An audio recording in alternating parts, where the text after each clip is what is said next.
भाजपचं अजितदादांवर प्रेम असेल तर 70,000 कोटींच्या घोटाळ्याचा आरोप मागे घ्यावेत. भाजपचं अजितदादांवर प्रेम बेगडी की खरं? 70,000 कोटींचा आरोप विसरलात का? एकेकाळी ज्यांच्यावर 70,000 कोटींच्या सिंचन घोटाळ्याचा आरोप लावून रान उठवलं होतं, आज त्यांच्यावर भाजप एवढं प्रेम का उधळतंय? जर हे प्रेम खरं असेल तर तो 70,000 कोटींचा आरोप अधिकृतपणे मागे घेण्याची हिंमत भाजपने दाखवावी. राजकारणात सोयीप्रमाणे भूमिका बदलणाऱ्यांचा आवाज माझाने घेतलेला हा खरपूस समाचार. जनतेच्या डोळ्यात धूळफेक खपवून घेतली जाणार नाही.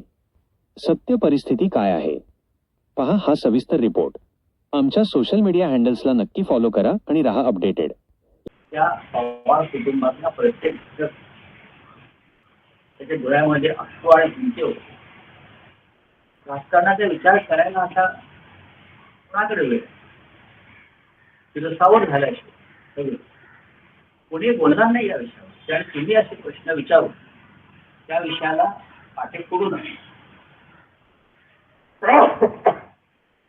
सुनेत्रा पवार यांनी नेतृत्व स्वीकारावं. आता मी काय बोलतो नाही, आता मी कोणत्या विषयावर बोलतो? आमदारांची ह्या विषयावरती आता बोलणं हे अमानुष. जर कोणी विषय काढला असेल तर ते माणुसकी शून्य लोक आहेत. त्यांच्या पक्षाचे मंत्री असतील किंवा आमदार, त्या बाईने आपला पती गमावलेला आहे, कुटुंबाला एक करता पुरुष गमावलेला, तिच्या डोळ्यामध्ये अजून तुमच्या धारा वाटतात. त्या वेळेला कुणी नेतृत्व करावं त्यावरती आता पत्ते आणि नाव खेळत होता, तर ते अमानुष आहे. म्हणजे त्याच्यावरती मी बोलणार नाही. पण राऊतसाहेब, काल तुम्ही एक मागणी केली की जो अपघात झाला त्याची सखोल चौकशी करण्यात येईल. ही दोन मागण्या आहेत त्या अराजकीय. ज्या पद्धतीनं DGC director general of civil एव्हिएशनच्या अंडर ही सगळी विमानांचं काम असतं, पायलट, मेंटेनन्स, वैधता, अवैधता, अशा अनेक गोष्टी असतात त्याच्यावरती डीजीसीचं नियंत्रण असतं. आणि गेल्या काही अनेक विमानांच्या अपघातामध्ये प्रमुख लोकांचं निधन झालं. काही कमर्शियल फ्लाईट कोसळले. अहमदाबाद एअरइंडियाचं फ्लाईट कोसळलं, 300च्या आसपास लोकांचा मृत्यू झाला. त्याचे गुजरातचे माजी मुख्यमंत्री विजय रुपाणी यांचं निधन कुटुंब. अशा वेळेला तुम्ही फक्त असं एखादा अपघात झाल्यावर चौकशी करण्याची घोषणा करतात, तर चौकशीच्या पुढे काय? बारामती एअरपोर्टला रडार नव्हती अशी माझी माहिती. ATC नव्हतं, कोणतीही यंत्रणा नव्हती. एक एअरस्ट्रीप होती आणि विमान उतरत होती VIP. हे जर खरं असेल तर त्याला जबाबदार डीजीसी आहे. ATCची यंत्रणा नाही, रडारची यंत्रणा नाही. खाली बारामतीच्या विमानतळावर पुरेसा स्टाफ नाही आणि त्या विमानतळावरती अनेक महत्वाचे लोक उतरतात. अगदी गौतम अडाणीपासून ते अजितदादा पवार, शरद पवार साहेबांपर्यंत. मग अशा अपघाताला जबाबदार कोण? मग अशा अपघातांची सगळ्यात चौकशी होणं गरजेचं आहे. आम्ही महाराष्ट्राचा एक महत्वाचा माणूस त्यात गमावले, अजित पवारांनी. त्याची जबाबदारी डीजीसीला घ्यावी लागेल. अशा प्रकारचे एअरस्ट्रीप विमान गळती चालू कशी देते?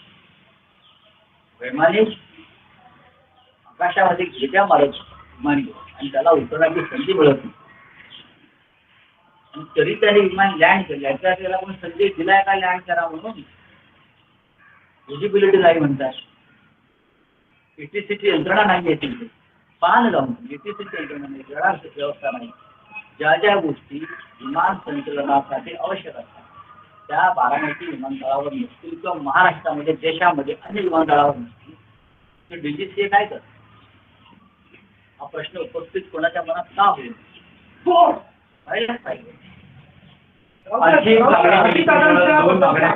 अनेक नेत्यांनी मांडल्या त्यातली महत्वाची आठवण पुण्यातील स्थानिक नेते अंकुश ठाकरे यांनी व्यक्त केली. त्यांनी सांगितलं की त्यांना अजितदादांनी सांगितलं होतं की आपण शरद पवारांच्या जवळचे आहात, आपण श्रीनिवास पाटील, अशी व्यक्ती, तर तुम्ही शरद पवार साहेबांना सांगा की दोन्ही राष्ट्रवादींचं एकत्रीकरण व्हायला पाहिजे अजितदादांची इच्छा होती. या शरद पवारांनी त्याला प्रतिसाद मी दिला. मगाशी म्हणालो की या विषयावरती आता चर्चा करणे योग्य नाही. आता त्याला काही काळ जावं लागेल. या अनेक विषयात माझ्याकडे सुद्धा माहिती आहे आणि मी याच्यावरती भाष्य केलेलं आहे.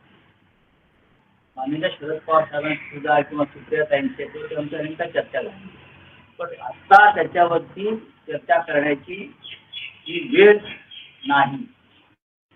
वेळ द्यावा लागेल, थांबावं लागेल.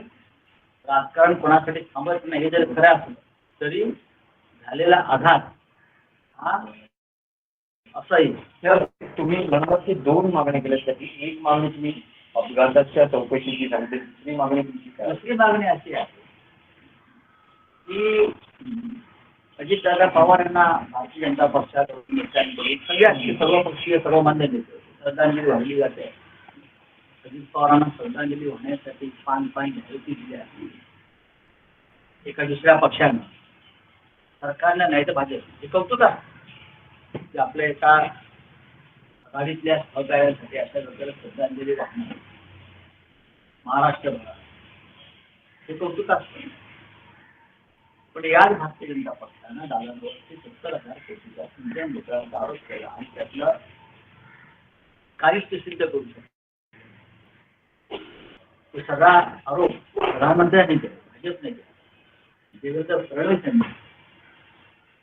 माझी अशी विनंती आहे, ही मागणी माझी विनंती आहे, दादांवर जर खरोखर आपलं प्रेम असेल भाजपचं जे आपण जाहीर केली तर दादांवरील जे आरोप आपण भाजपने केले, प्रधानमंत्र्यांनी केले, ते आरोप तुम्ही मागे तीच त्यांना कधी समजायची किंवा राजकीय मागणी यात राजकारण नाही.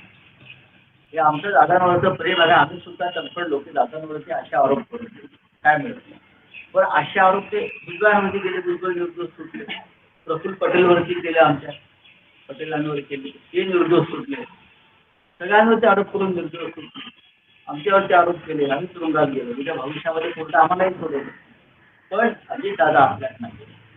नुसतं श्रद्धांजली आणि जयंतांच्यावर श्रद्धांजली पाहू नका. त्यांच्यावर जे तुम्ही आरोप केले होते 70,000 कोटी खळबळजनक आरोप प्रधानमंत्र्यांनी केले, देवेंद्रजींनी केले, ते आरोप तुम्ही आता विनाश मागे बघले. ते आरोप होते.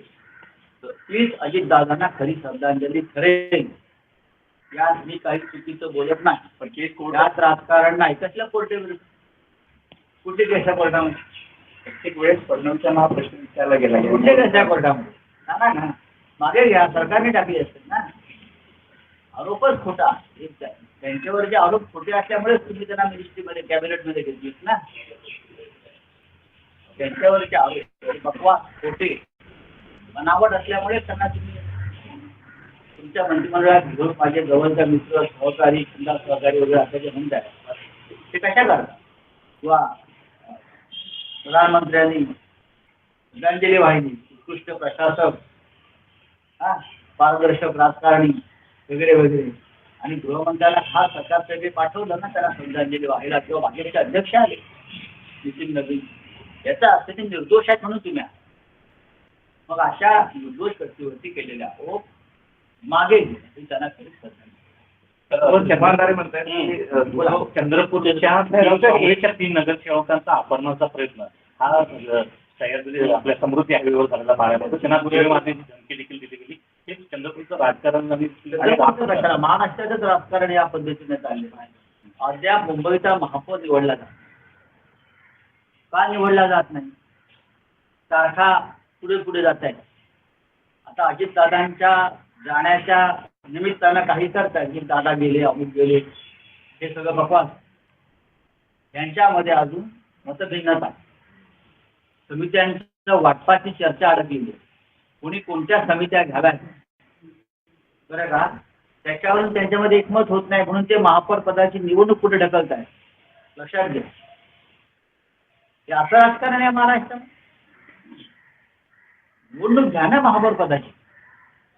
नगरसेवक निवडून आलेले आहेत, त्यांना सभागृहात येऊ द्या, त्यांचा कार्यकाळ सुरू होऊ द्या.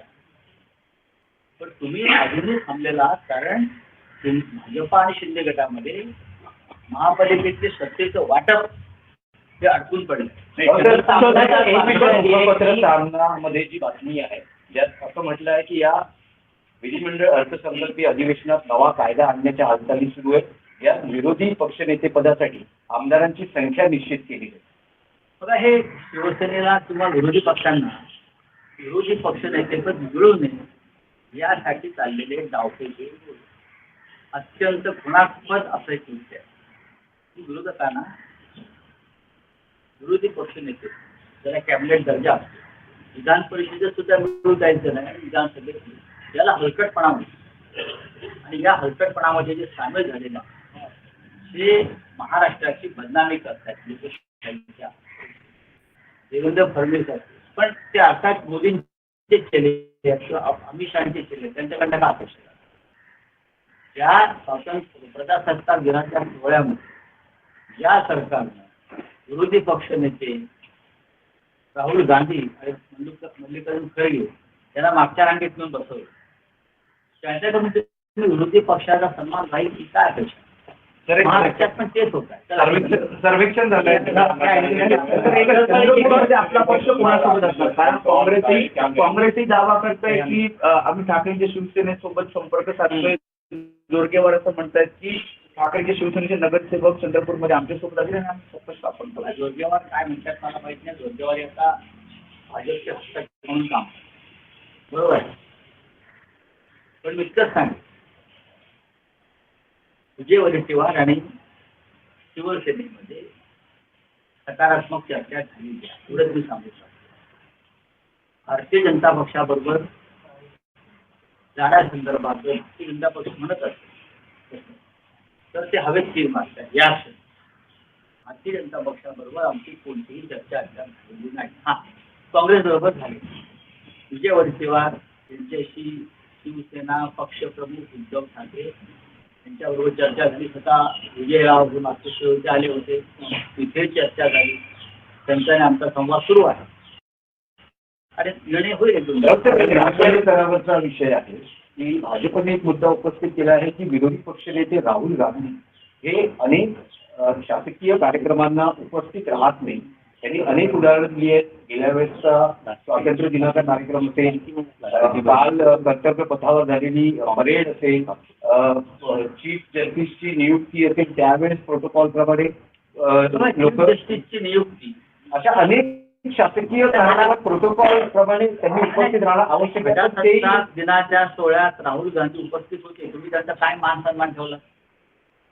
भारतीय जनता पक्षानं किंवा तांडव करू नये. स्वातंत्र्य दिनाच्या प्रजासत्ताक दिनाच्या सोहळ्यात मल्लिकार्जुन खरगे आणि राहुल गांधी हे दोन विरोधी पक्षांचे उपस्थित होते. तुम्ही त्यांना अरे गेले पहिल्या रांगेत मंत्री आणि मंत्र्यांचं कुटुंब असेल, अमुक असेल आणि गांधी कुटुंबाचा प्रमुख माणूस, त्या गांधी कुटुंबाने देशासाठी महान त्याग आणि बलिदान केलं. राहुल गांधी विरोधी पक्ष नेते आहेत लोकसभेत. तुम्ही त्यांना मागच्या रांगेत बसता आणि काय तुम्ही प्रोटोकॉलच्या गोष्टी करता? $2.25 लाख रुपयाचा अतिरिक्त बोजा राज्याच्या तिजोरीवर पडतोय आणि सगळ्यात महत्वाचं राज्याच्या गुंतवणुकीवर देखील त्याचा परिणाम पडतो. त्या प्रकारे एक सर्वेक्षण झालंय आणि ते मदत तुम्ही महिलांना जे देतायत लाडकी बहीण. आता मला अडचण वाटत नाही. आपले मुख्यमंत्री देवेंद्र फडणवीस हे 36 लाख कोटी घेऊन गावात सोडून आलेले. 36 लाख कोटी रुपये घेऊन आले आणि मंत्रालयामध्ये 36 लाख कोटी मोजण्याचं काम सुरू आहे नव्या माळावर. बरं का, त्याचा रिझर्व्ह बँकेत भरले जाते आणि मग त्याचा आवाज आहे. तुम्हाला असं वाटतं का की आता लाडकी बहीण महाराष्ट्राची आर्थिक परिस्थिती अत्यंत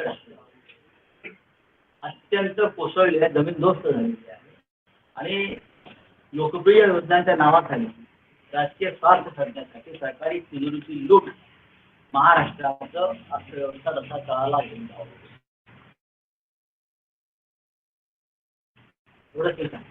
तो राहुल गांधी को गधे को लाख ₹100 बिठाया गया था. इस बार क्या कहना है? मैंने पहले भी कहा ये सरकार जो है चाहे महाराष्ट्र की या चाहे केंद्र की, नेता प्रतिपक्ष के बारे में जो उनका रवैया है ये लोकतंत्र के लिए ठीक नहीं.